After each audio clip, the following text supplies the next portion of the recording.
As we hit 1 week from the start of holiday travel, the FAA announced fewer flights will be cut. The sale of Burnham Yard could end up displacing a large group of local artists. Now dozens of them are scrambling to find affordable studios in the city.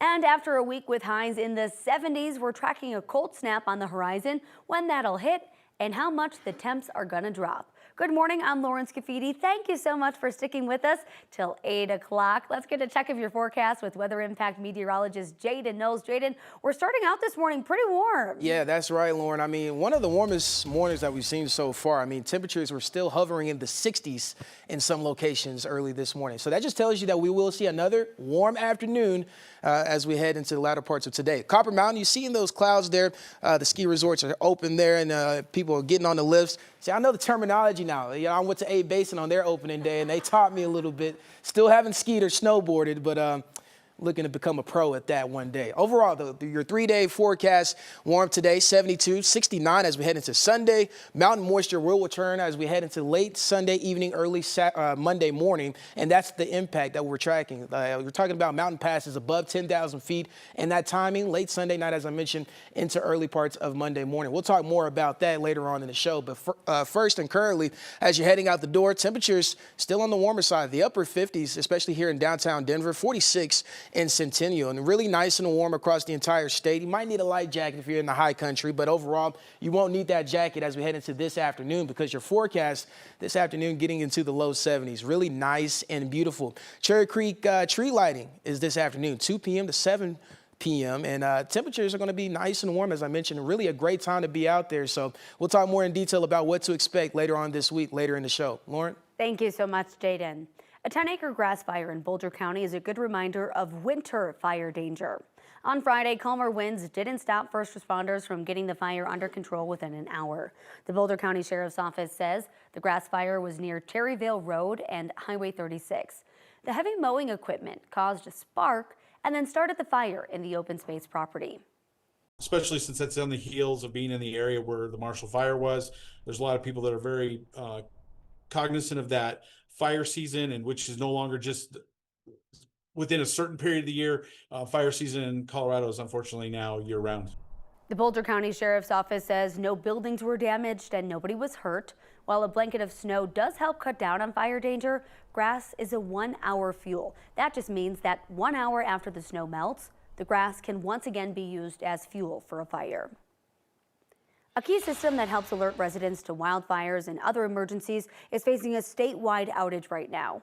Counties use the Code Red emergency notification system to send out all kinds of emergency alerts. On Tuesday, they were notified the system was taken offline because of concerns from the company's IT department. Since then, Weld County officials say Code Red has not provided any updates on when it's going to be back online. While alerts cannot be sent, Weld County says 911 services are not affected and that the outage has no impact on emergency calls. Because of a long-standing agreement with the Larimer Emergency Telephone Authority, if something happens, Weld can send their emergency alerts through Larimer's system. The innocent woman who was shot in the head during a road rage shooting this week has been identified. 38-year-old Cassie Moy is in critical condition this morning. She was a passenger in the car when she was shot in the head on Tuesday. This was along Highway 285 south of Morrison. Police arrested Matthew Impellitteri for attempted murder.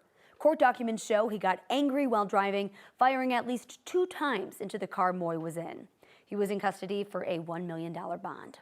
Moy's family released a statement saying that they thank the community for their prayers and that what happened to her will impact her forever. A former bar owner in Denver has been convicted on sexual assault charges. Jay Bianchi was found guilty on 3 counts of sexual assaults, among other things.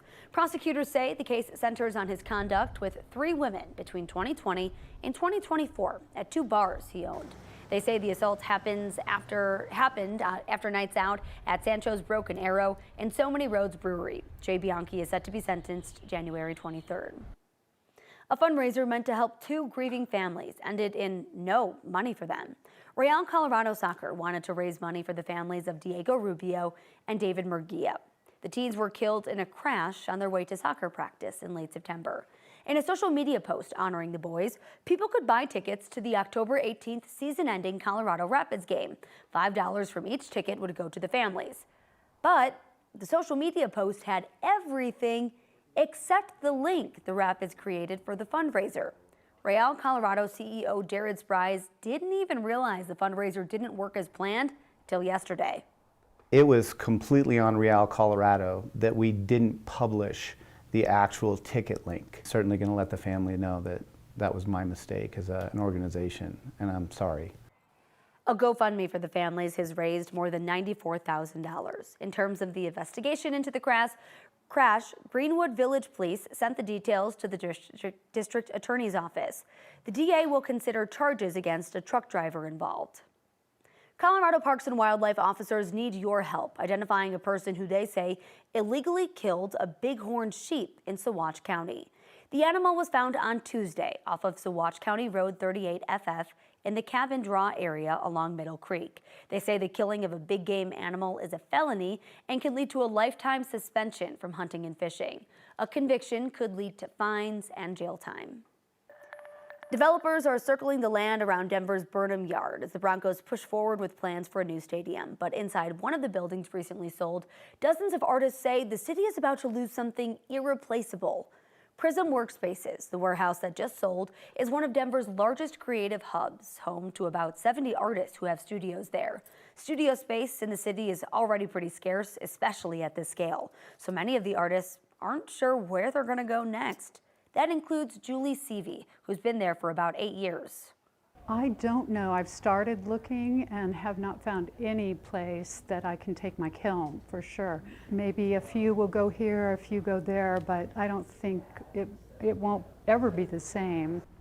The Prism Workspace is one of the first properties feeling the pressure, and it's probably not going to be the last. As the Broncos and the city of Denver move forward with the stadium at this location, people here expect this entire area to change pretty quickly.